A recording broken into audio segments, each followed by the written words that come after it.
In this video, we'll move through a lot of review, getting through a lot of the, I don't want to say more important aspects from Calc 1, but just some of the things that are going to come up. As I said in the introductory video, we get a little bit of time to kind of review these facts. Chapter 5, we learn about some more applications of integration. We'll get some of the reminders about a definite integral in general. We'll get a nice slow start, and that'll help with some of that review.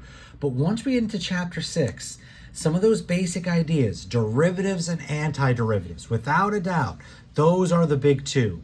So in that review packet that I've sent to you, part 1 is a bunch of find the derivative. Part 2 is solve the integral, and all of those in some way are about finding the antiderivatives. Now there's more than that, and you could go in, there's some questions about the tangent lines, the slope of the tangent line connects with the derivative, that's what the value of the derivative gives us. There's more application with that. The derivative gives us the instantaneous rate of change. So the rate at which light flows into the light bulbs, or the rate at which your computer connects to the internet, or the rate at which you walk to the bus or drive to work. All those ideas, the rate of change, the rate at which you use water when you take a shower, any of those things, those are all connected to the derivative. So again, there really is a lot of facts and ideas, but the technique, that's what we really need, and that's what I'm really going to get to. Now, the first thing I'm going to do in this video is I'm going to make an f prime chart. We're going to use this at any time that we take a derivative, we're moving from f to f prime, and then anytime we're taking an antiderivative, we're going to go backwards f prime to f. So that's the nature that we want to get used to. And even more so, to realize the chain of functions, if f of x is my original function, well, I can move down in this chain of functions by taking a derivative. There's nothing special about going down. I'm just using that. So that f prime would be the first derivative of the original, and that f double prime would then be the second derivative. And technically this goes on forever. I'll stop here with the third derivative, but I mean, it can just keep going on with more and more derivatives. But I can always move back up this chain with the idea of an antiderivative. So derivatives would take me down, antiderivatives would take me back up. So if I take the antiderivative of f prime, I go back to f. And that's the basics of this, but to realize you can take an antiderivative at any point. The antiderivative of f triple prime would take you back to f double prime. The antiderivative of f double prime would take us back to f prime. The antiderivative of plain little f is where we traditionally use the capital F. So we don't have any more letters to keep going in this direction, but that's the idea. Antiderivatives go up, derivatives go down. In Calc 1, you should have gone through a little bit with like the position, velocity, acceleration examples. Those are 3 separate functions, but velocity is the derivative of position. Acceleration is the second derivative of position. If you know acceleration and you want to know position, you have to take 2 antiderivatives.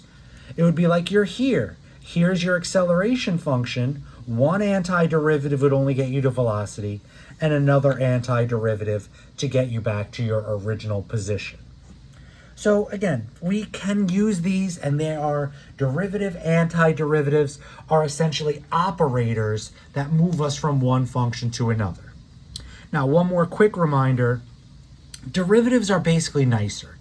We have very set in stone rules that, again, once I finish making this chart, I'll talk about those rules, but we will talk about those rules briefly. We're going to focus a little more on the antiderivatives, and that this chain always exists. If you start with f and that you take a derivative, so more notation, d over dx, the derivative with respect to x, gets you to f prime, but then if you go backwards, so we'll use our integral of that dx, we're back in a circle. So that's one of the biggest things with antiderivatives. If you're ever not sure if you took an antiderivative correctly, take a derivative and you should be right back where you started. It's a very handy, quick tool. Because again, as we kind of said in the introductory video, and we'll say a lot when we really get to work with the ideas and techniques in Calc II, we don't have this hard set in stone rules with antiderivatives.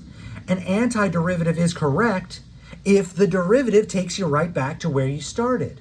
So that is always there. That by nature is the answer on how we get an antiderivative and is it correct. So it's a little weird to get used to, but that's why we use derivatives to check, because the antiderivatives are, again, a little bit more nuanced. We have to get used to things. We get ideas where this works most of the time, not all of the time. And now just the last thing I want to say before we get so deep into this. Again, some good review, couple of problems, and then I definitely want to talk about the trig functions as well. There will be other review that comes up as we go along the way.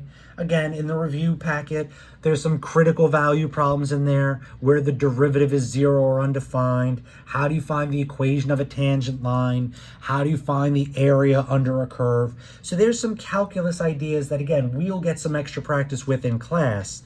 But I really want to try and get you off to the right start. And you should be focusing with your derivatives, antiderivatives, and basic trig knowledge. But now, the other thing I want to say before we get into that is just a quick note on note-taking. I could have said this in the introductory video, but I thought it was more pertinent right here. You get the very nice advantage with this being an online class. You get the nice advantage that you can always have these charts or these trig facts, that you could just have them written in a good spot and then just refer to them as necessary. And that's going to be fine. And again, for a lot of people, if you're going on to Calc III, well, you're going to need to memorize a lot of these facts. But for a lot of us, Calc II is where our calculus journey ends anyway. So it's not going to be a terrible thing. But I still want to make the note how important it is to take notes. That when you write things out, there is an extra connection that's formed from your hand to your brain that is not formed when you just listen. So when we get to more of our actual classwork and you have my videos and then you also get my notes, you should still be taking notes. Whether you're recopying notes after you're done, that's a very common study skill, and that really helps with memory, with retention, with recall. So that's one way. Or maybe you're taking notes as you go along. I always tell, especially my Calc 1 class, I say so much more than I write. So maybe you're taking advantage of the notes that I give you, but you're still writing extra notes in between in your own words. So you make sense and you always have something you can go back to. But the last bit, if we were in person, I would expect you to have this chart memorized. And you're going to see in a few minutes a whole bunch of trig facts that we're going to go over as a good few reminders. And honestly, Calc II students, you should, maybe not right on day one, but as we move along, that is all information you should memorize. So you get a little break on that. You don't have to memorize it, but it's still good practice. Don't just write this F prime chart out once. Write it out a bunch. Because even if you have it, the more you use it, the more you write it, the more it sticks to your brain, the less you have to rely on it, and just overall, the better you'll be moving forward in this class. Okay, so let's jump right in. I'm going to say several things. Again, I'm not going to write everything. And I'm going to use a lot of U's, and I'll point that out. It's because U substitutions, but you'll see exactly, and chain rule, it helps for that as well. So let's make a few quick points. That if I have a function of the form u to the n, this is what we refer to as power rule. And that when we take the derivative, the exponent drops in front as a multiplier, so it's n times u. The new exponent is 1 less than where we started, n minus 1. And again, I'm putting in a du here. That is for chain rule purposes. But a very quick example to see that right off the bat. So if I said, find the derivative of, let's do x cubed minus 5x to the 7th power. That is a chain rule situation. Again, ideas from Calc 1. I do expect you to be a little bit better. The antiderivatives, I certainly recognize, can need a little extra practice to get good, but the derivatives should be something you're pretty solid with. Chapter 2, you don't have to go too crazy with Chapter 3, all the uses of derivatives, the increasing, decreasing, the max min problems. But Chapter 2, just taking the derivatives, you should really make sure, if you're rusty, that you see and go over that chapter, get a lot of the reminders. So in this situation, this is that inner outer, that is the perfect chain rule situation. So if this is my original function f of x, I'm taking my derivative f prime, and if you just follow chain rule, I start with the outer piece. So as an exponent, I'm using power rule, the 7 comes out in front, all the inner stuff stays intact, my new exponent is 1 less than the original, and that's the basic power rule part. But if you come up here, what's this extra du here? Notice the u here is the same as the u here. The inner part in the function doesn't change. I'm starting with the exponent. That's where the power rule is kicking in. But this du, that's not just notation. We can literally look at that as standing for the derivative of u. And that's how we finish this. Chain rule, I took the derivative of the outer function, I've left the inner function alone, now I finish times the derivative of the inner function. Now there's little things, cleaning this up. Our book always loves to simplify and clean things up as much as possible. Our book would almost certainly distribute the 7 into here, would probably bring this expression to the front. You can't distribute the 7 here because of the exponent. Order of operations, that would have to come first. So the book does like to clean things up, but I would be perfectly happy with that as an answer. So that's just one very quick example of taking a derivative and seeing what I'm trying to intend with the purpose of the u's here. So that I see a u to an n, that's exactly what this is, and that I did here exactly follows this formula. The n up here, out in front is an exponent, there's my n minus 1, there's the exact same u that I started with, so u to the n and u to the n minus 1, and there is your du. So just to try and get you a little used to this chart before we get too deep with it. But now, again, before I go too crazy with my derivatives, I really want to say a lot of the reminders. Power rule gets used all the time. I mean, again, you went through Calc 1, whether you took it at Queensborough or you took it at a different school or you had calculus in high school, whatever it is, you used power rule all the time. It gets used a lot. Because it's not even just nice exponents like 7, or even here, right? X cubed, that derivative is 3x squared. Sorry, down here, we had an x cubed inside. When I took that part of the derivative, that became a 3x squared. That was also power rule. But it's not just for those nice positive whole number exponents. It works for any of them. So there was one, find the derivative problem. Let's do number 2. Let's find the derivative of x to the 5th minus 4x cubed plus the cube root of x minus 4 over x to the 2nd power. One of the biggest things is that we very, very rarely have just one piece inside of a function. That our functions are often combinations, but as long as those combinations are attached by addition and subtraction, that is our most ideal situation. So that's what we have here. And now these first 2 pieces, these are perfect power rules. They don't even have any aspect of chain rule to them. They're perfect power rules. But this one, the cube root of x, well, if I could write that as an exponent, I could use that as power rule, and that's what I'm going to do. Similar here. This one looks like power rule can work. Hey, there's an x squared. The derivative of that is 2x. But that's the other aspect of power rule. You have to have one exponent, and that variable needs to be in the numerator. So even a problem, this is not a particularly hard problem. Again, it's a good reminder, so don't give yourself too hard a time if you forgot a lot of these things. But when you look through this, Before we dive into any derivative or antiderivative, we always need to take a moment, and that's typically all it is, a moment, 10 to 30 seconds, to just look over the problem, see the situation, and decide what needs to be done. This one here was complicated. What made it complicated? It wasn't a simple x to the 7th power. It was this whole function, all that raised to the 7th power. That has those aspects of inner and outer. That's why that was a chain rule problem.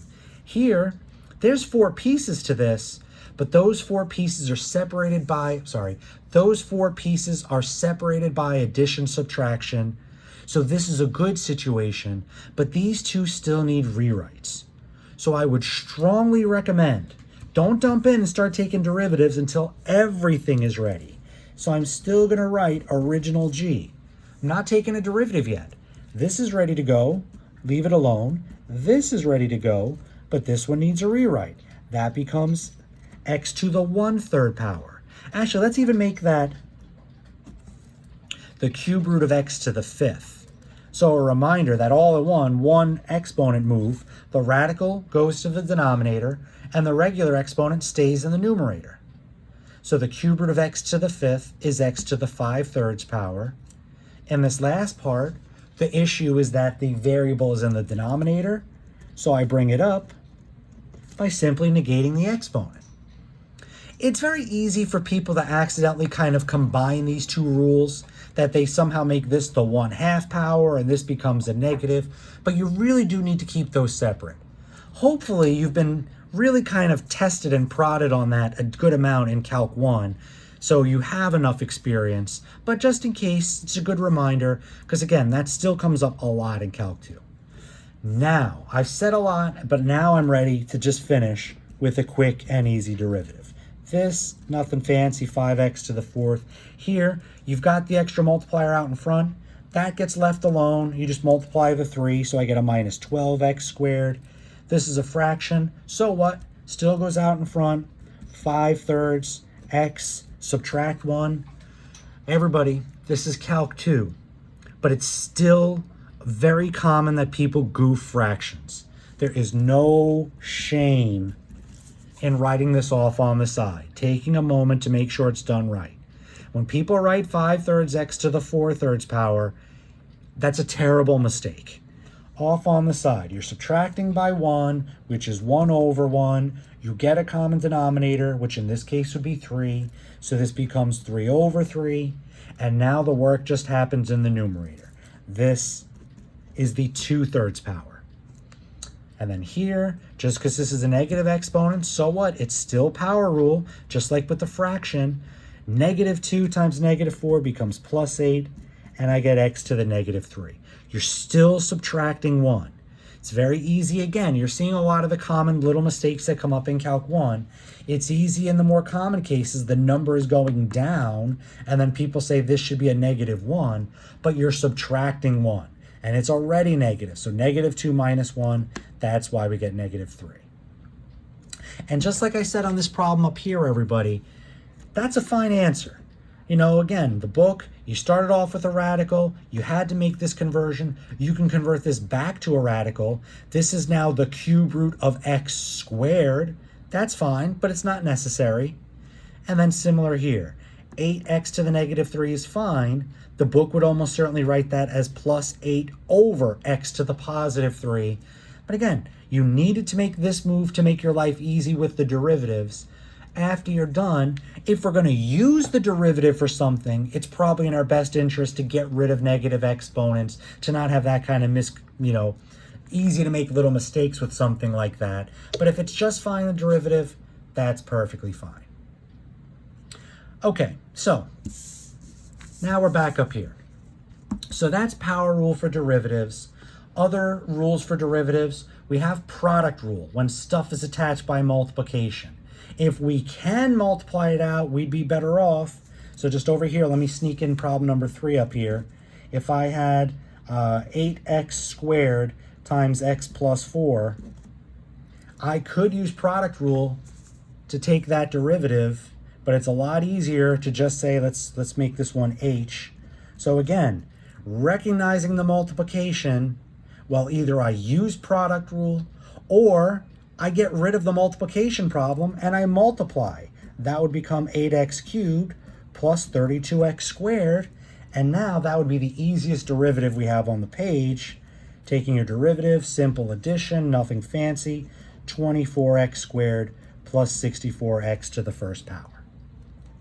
So sorry I had to squeeze that in there, but just to again realize, product rule when stuff is attached by multiplication, but there you can get around product rule. If that's 8x squared times cosine x, there's no multiplying that. You'd have to use product rule. Quotient rule when stuff is attached by division and it can't be cleaned up. I mean, technically here there's division, but we can kind of clean that up. That's not even exactly cleanup, that's just a little bit of a rewrite. But again, there's a lot of little things, so I'm kind of moving past that.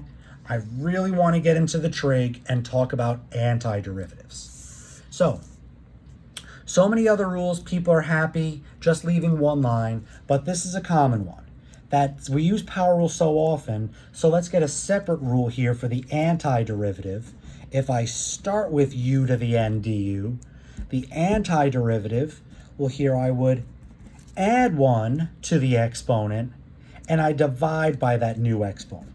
Some people prefer it as a fraction, 1 over n plus 1 out in front. Other people would rather just put it as like if this is x squared, 1/3 x cubed, or x cubed over 3, it's the same thing, but we do have a restriction here. N cannot equal -1. If n is -1 here, any other fractional or negative exponent is just fine, but if n is -1 and you try and do this rule, you would get x to the 0 divided by 0, and x to the 0 is really 1. The derivative of 1 is 0, so that doesn't match. But then you also have a divide by 0, which is kind of an aspect of infinity. So I mean, that's why this extra condition is here. This rule works for all exponents, positive, negative, fractional, just like regular power rule, as long as that variable is in the numerator. So as all exponents except -1. We will learn how to handle this when n is -1, but that's not going to come up for a while. So that is a huge rule. And now I want to get our trig functions up. So the derivative of sine is cosine. And again, I'm doing this for chain rule purposes. If this is sine of x squared, the derivative is cosine of x squared times 2x. Right? That's how this works. Still chain rule, and chain rule comes up a lot with the trig functions because very often we do have something more than just a plain x. Not all the time, but sometimes. So that's how our chain rule would work. So let's keep going. The derivative of cosine is negative sine. The derivative of tangent is secant squared. A couple of things to notice. I'm only saying the trig function, but you need the angle inside. The angle never, ever changes. Whether you're just literally writing tangent as sine over cosine, well, if it's tangent of theta, it's sine of theta divided by cosine of theta. If it's tangent of x to the 5th minus 1, then it's sine of x to the 5th minus 1 divided by cosine of x to the 5th minus 1. And the same thing happens with the derivatives. The angles do not change. It's not algebra. There's no way to factor it out. The angles stay the same. Okay, let's keep going. Those are our 3 primary, but we still have 3 reciprocal trig. We've got cosecant. Actually, I normally like to go this order. I normally like to go cotangent next, which is negative cosecant squared u du, then secant, which is secant u tangent u du. I'm trying to get that extra emphasis to realize they both, 2 separate trig functions here, they both get that same angle u. And then finally, cosecant u is negative cosecant u cotangent u du. That is our list. That's our trig functions. When I talk about you need at least this much trig to pass Calc II, that's a big component of it. It's not all of it, but that is a huge part. knowing the derivatives. Because now that you know the derivatives, now we know not all, but a bunch of antiderivatives. And that's kind of where we are right now with the trig functions. Some of these may look ugly. That looks like multiplication, and it is. But it's a known antiderivative, so we just take the anti. This has This has aspects of inner-outer. Derivative, that would take chain rule. Antiderivative, that's troubling, but it's a known antiderivative. And I really like this chart because for a lot of people when they take Calc 1, it's like they have two charts and they don't realize it's really the same thing. They have a separate chart for the derivatives of all 6 trig functions, and then they make a separate integral list with these particular 6 trig functions, and it's really, they never make that connection. It's all the same thing. So this will really help a lot. I want to make a quick note. Again, as I said at the very beginning of this, talking about note-taking, connecting your hand to your brain in general, again, the real advantage is that you don't have to have this memorized. I promise you, if you were in person in a Calc 2 class with me, I would expect this memorized. I would not allow you to bring a cheat sheet into an exam. That's definitely a part of what you should know. But again, you get a little bit of nice leeway with the online format. But just to still point out, there are some helpful ways to remember the derivatives with the trig functions. To realize that I wrote these in a very particular order. Number 1 is that I took the trig function with its corresponding co-trig function. So sine and cosine get grouped together in a lot of situations. Tangent can be grouped with cotangent. Secant with cosecant. Again, with the abbreviations, it's not obvious, but if you literally read the full names, this has a co in front of this. This has a co in front of this. A co in front of this. So the regular trig function with its corresponding co-trig function.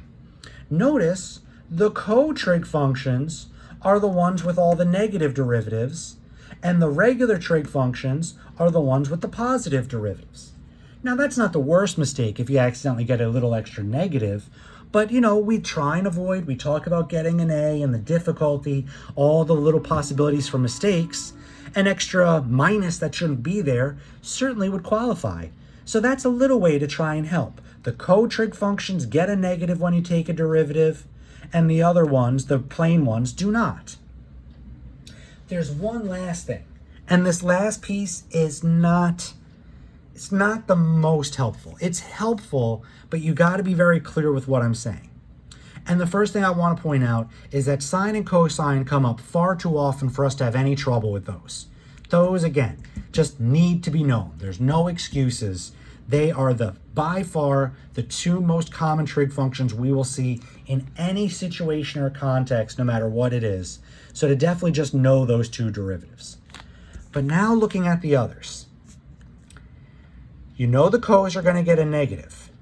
If you know the derivative of tangent is secant squared, this one, cotangent, gets the negative, and now read a co in front of everything here. Instead of secant squared for the derivative, it's cosecant squared. So the derivative for cotangent is negative, the co-function that was the derivative for tangent. And the same thing happens down here with these 2. You know the derivative of secant is secant u tangent u. Well, then cosecant gets the negative and then gets a cosecant cotangent. Now, what I just said a moment ago, that's not always the most helpful advice for everyone. Some of you just listen to me, emphasize the co a few times, and you didn't quite exactly catch where the significance, that again, just looking at this SEC squared compared to CSC squared doesn't make it obvious, but saying the full name, secant squared, cosecant squared. Whatever you know here, read it with the co in front, and that's the derivative here, and the negative. And same thing here. The derivative for secant is secant tangent, so cosecant gets the negative and gets a cosecant and a cotangent. Okay, now let's move into the second part. I want to do a couple of antiderivatives. Remember, you still have a whole review pack. So I'm not doing a ton of problems. I'm trying to do enough so hopefully you can get into the review pack. And if you have a few more questions, of course, always ask. We can always make up a few more questions. We can always get a little more explanation. But I'm just trying to get you on track so you can get into the packet. So we've got our f and our f prime. We've done a couple of derivatives. And now let's just get a few reminders with antiderivatives. So we are going to evaluate, and I'm not going to say find the antiderivative. I also want to get us back into the notation. So let's set up a few integrals. Let's start off with the integral x to the fourth minus 3x to the fifth plus 7 minus secant squared x dx. Don't underestimate the dx at the end, everybody. I'm going to solve indefinite integrals, no bounds here, so we're just focusing on the antiderivative idea, but I also want to get some reminder on notation. So now, first things first, this one does not look that bad. And just like derivatives, if we see multiple pieces, we want stuff separated by addition, subtraction. So that when we see that, we can just look along and say, okay, good piece, good piece, good piece. This one looks a little ugly, but it's on our chart. So even though it looks a little ugly, it's a known antiderivative, so we can just move right along. And when we take the antiderivative, that's when the integral sign goes away. That's when the dx goes away. So I'm using power rule here, 1/5 x to the fifth. I'm starting with the exponent, added 1, divided by 1 to get that number out in front. Here, the minus 3 hangs out. Then I get an x to the 6 over 6. You certainly could reduce that. That could be 1/2. So just to realize that, you could always clean up a little more. The antiderivative of just a number, the derivative of plane 7 would be 0, but the antiderivative would be 7x. And then minus secant squared would be a minus tan x. And every time we take an antiderivative, something comes at the end. That's the extra little bit. Derivatives, you take the derivative, you're done. The anti, what we're getting here is a general antiderivative. Because if there's a plus 10 at the end, a minus 5, the derivative of either of those is 0. So we don't know. There could be an extra number by itself. So we just get the plus c for the general antiderivative. If this was a definite integral with bounds, we'd have the bar at the end, and we'd have those same bounds, and we'd still have to plug in top bound, minus, and then we'd plug in the bottom bound.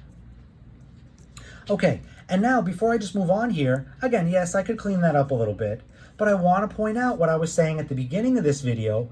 This was a pretty quick, easy antiderivative to take, and it's very quick to verify it. Take the derivative. 5 out in front cancels, you get x to the fourth. 6 out in front cancels, you get 3x to the fifth. 7x becomes a 7, and the derivative of minus tangent is minus secant squared.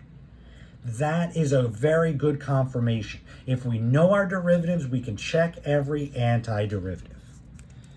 Okay, so that's problem number 1. Problem number 2, again, quick reminder. If I have something like, let's do the 5th root of x squared minus 10 over x cubed dx, still separated by subtraction, but just like derivatives, they have to be good form, and these are not. So they're going to need a rewrite. And as a rewrite, I'm not taking the antiderivative yet, so don't lose your notation. Just like when we took the derivative, don't write the f prime or g prime until you're ready to take the derivative of everything. Here, don't drop your integral until everything's ready. This needs a rewrite. That'll be x to the 2/5. This needs a rewrite, 10x to the minus 3. Good habits, don't forget the dx at the end. And now I'm ready, and once again, both of these are power rule. Add 1 to the exponent, just like with subtracting 1, no shame off on the side. What's 2/5 plus 1? Well, that's 1 over 1. 5 is the common denominator, and I would get 7 over 5. So x to the 7/5 power, 1 over 7/5, which is the same as 5/7. Minus the 10 pushes along, x, I add 1, I get -2, and then I divide by that -2, plus c. Again, I know a little cleanup, that could become a plus 5. Is that the 5th root of x to the 7th? Yes, it is. This x can go back to the denominator. Again, purpose right now is basically just reminding you the antiderivative techniques. 2 more. Number 3. Let's look at, we already did a multiplication with derivatives, so let's do a division this time. Let's look at x cubed minus 10x, 10x squared, all divided by x to the 5th power.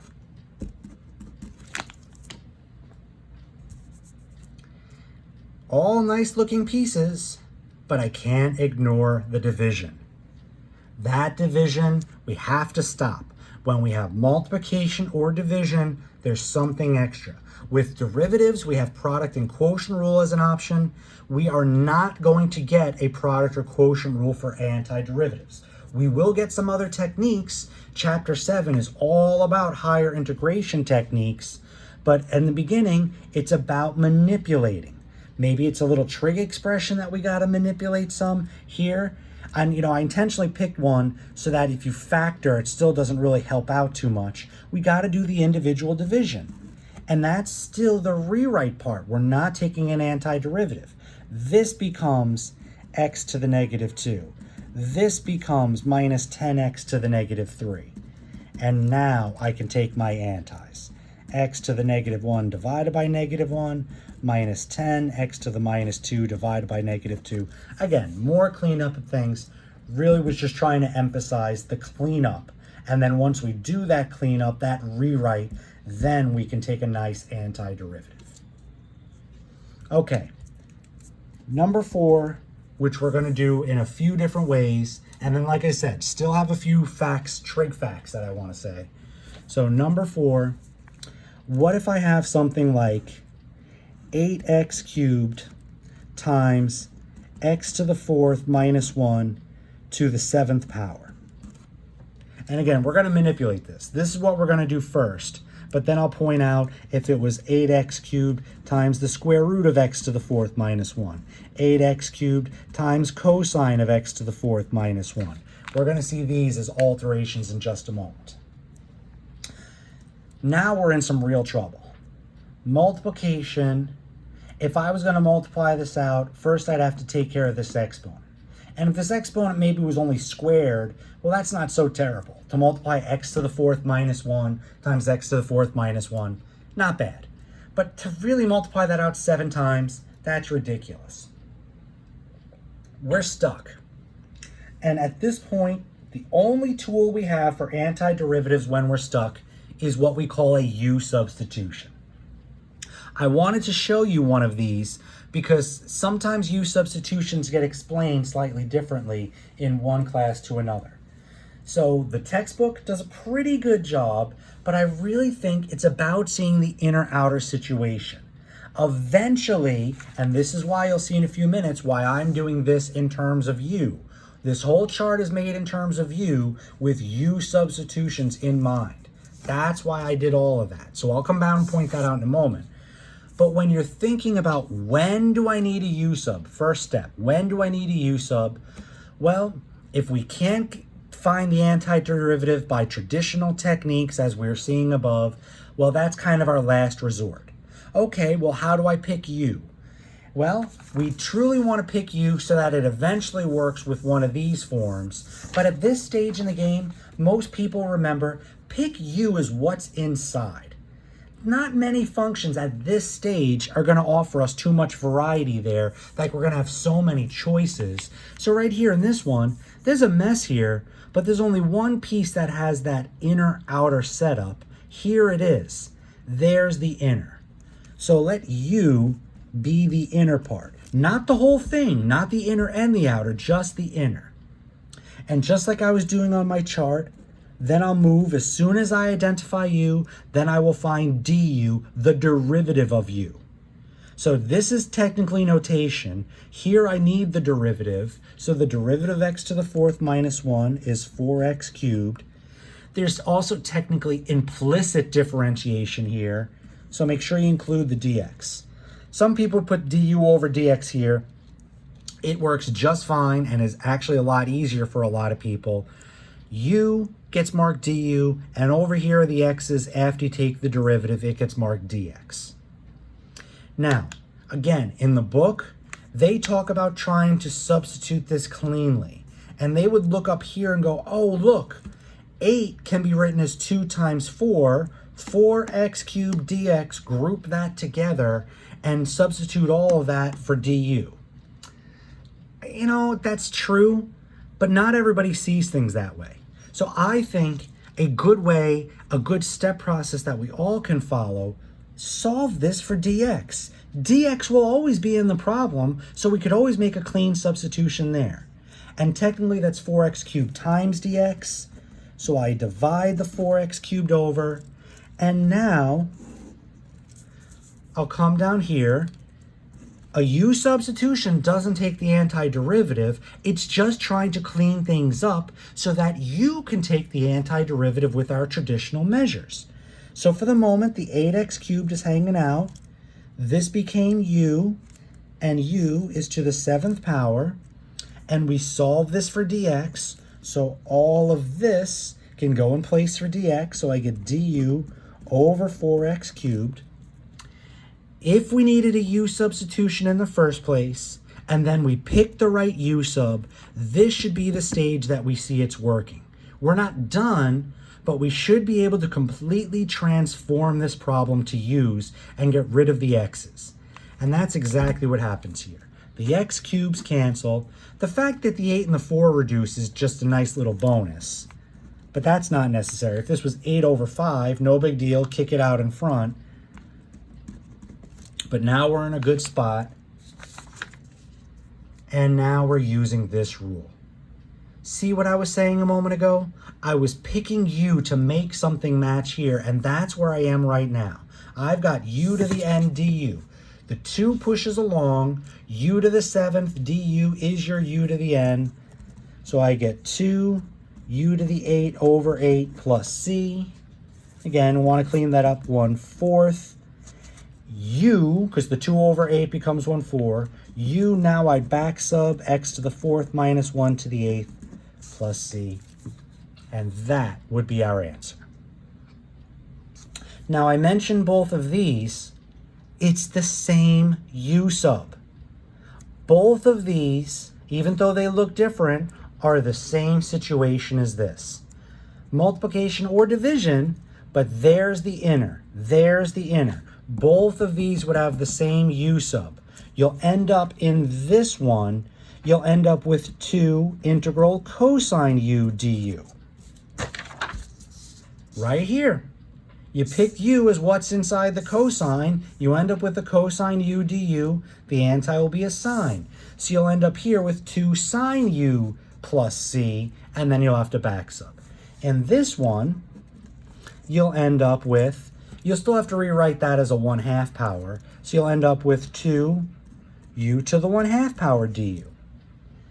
And even though that was a radical, it still ends up being almost identical to that first one as a u to the n power. So I'm not finishing them for you. I'm just pointing out a few good ideas. There are definitely some very good u substitution problems in the packet. And like I said, just a good little place to get you started, to get a few reminders. And now let's wrap up with some trig facts.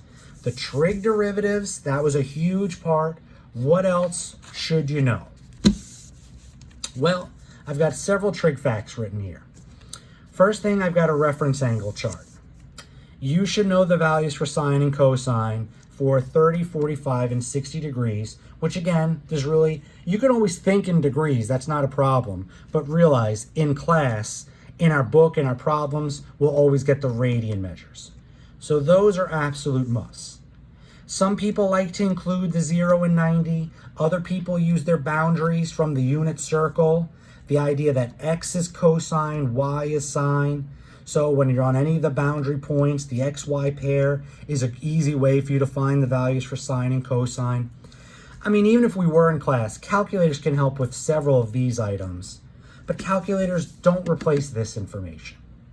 We do need some SOHCAHTOA. That's going to come up as well.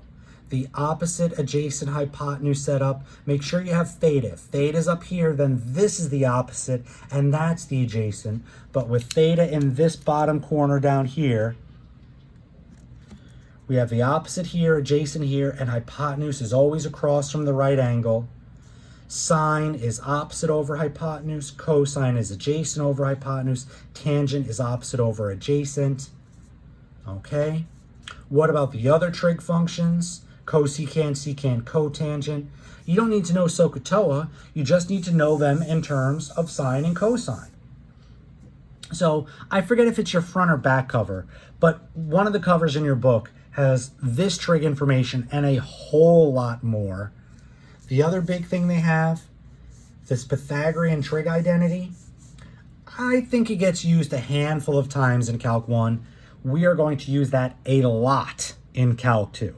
Particularly when we get to Chapter 7 with the higher level integration techniques, you'd be surprised how often trig functions are going to come up. So that form, we can manipulate it, subtract cosine squared from both sides. Sine squared is 1 minus cosine squared. You know, you could divide everything by sine squared, make a whole new identity. Cotangent squared plus 1 equals cosecant squared. Go back to the beginning, divide everything by cosine squared. You get 1 plus tangent squared equals secant squared. So I hope you realize, everybody, there's lots that we could know, but I'm trying to keep it down to some core ideas. This is going to be important. The ideas of x and y, not super important, but some way to know the values of the trig functions on the boundary.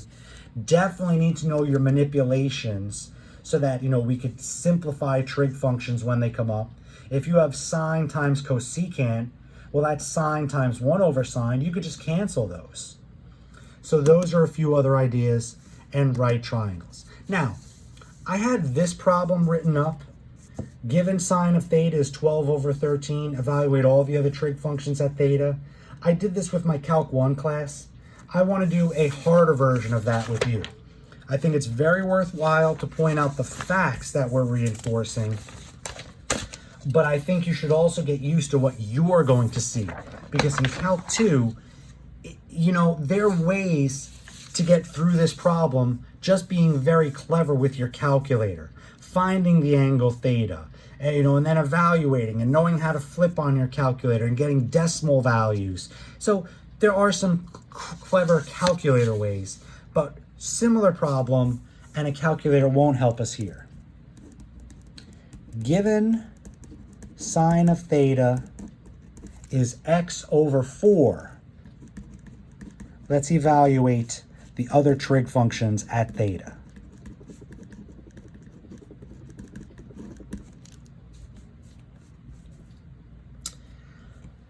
So again, now we've lost all of our options. The way to do this is through a right triangle. To know, well, once, and this is really, it's not just sine. I can do this with any trig function. Once you know one trig value, you know them all, because you could always make a right triangle in a way similar that I'm going to. I'm just going to draw a generic right triangle. I don't care about scale. Oops, I should at least make that straight. Try to. There we go. I don't care about scale. I just want to clearly have my right angle identified. Another angle is theta. I'm a creature of habit. If I get to make a right triangle, I do it this way every time. So that my opposite side is here, adjacent, hypotenuse. If you need to write that out, go ahead. But I'm going to ready jump in. From this, the opposite would be x. The hypotenuse would be 4. But if I'm going to find the other trig values, I'm going to have to find the adjacent side. So what about the adjacent? I'll use Pythagorean theorem. Just be clear, it's a very easy mistake to make. Whatever you're looking for is the side you put by yourself, but in Pythagorean theorem, remember, the hypotenuse is always the side that goes by itself. So I'll have x squared plus blank squared equals 4 squared. I'm solving for my question mark, So I'll subtract my x squared, and 4 squared is just 16. Take my square root. Oops, I'm sorry, squared, not the fourth, squared. Technically, we'd have a plus or minus, but again, this is technically looking at distance, so we only need the positive. And that would be my adjacent side. So even with the generic x trapped inside here, I can still get the other side. It contains x. It's not a nice number, but it still works. And now using all the rest. Cosine, well, that would be adjacent over hypotenuse. Tangent, I could do tangent as sine over cosine, but it comes up often enough, it's easier just to go opposite over adjacent. I know from previous classes, you've probably been told a lot, you shouldn't leave a square root in the denominator. To be honest, in calculus, that really doesn't matter. You don't have to try and rationalize this, especially an ugly expression like this, that's just fine. And now the rest, they're all the reciprocals. Cosecant is 1 over sine, so 1 over x over 4 becomes 4 over x. Secant is 1 over cosine, so this flips 4 over the square root of 16 minus x squared. And then last, cotangent would be 1 over this, the square root of 16 minus x squared over x. So, again, not a tremendous amount with trig, just a few good points, definitely recognizing a few things. Gonna need the derivatives, gonna need your SOHCAHTOA, and then several other facts that are gonna come up that we can get a little more practice as we go along. So definitely, now that you've seen this video, get into the review packet, start getting to work, focus on parts 1 and 2 first and foremost. Certainly try parts 3, 4, and 5, get some of those other reminders. But again, we could still keep talking about that as necessary as we go along. Let me know if you're having any problems, and we'll continue with this.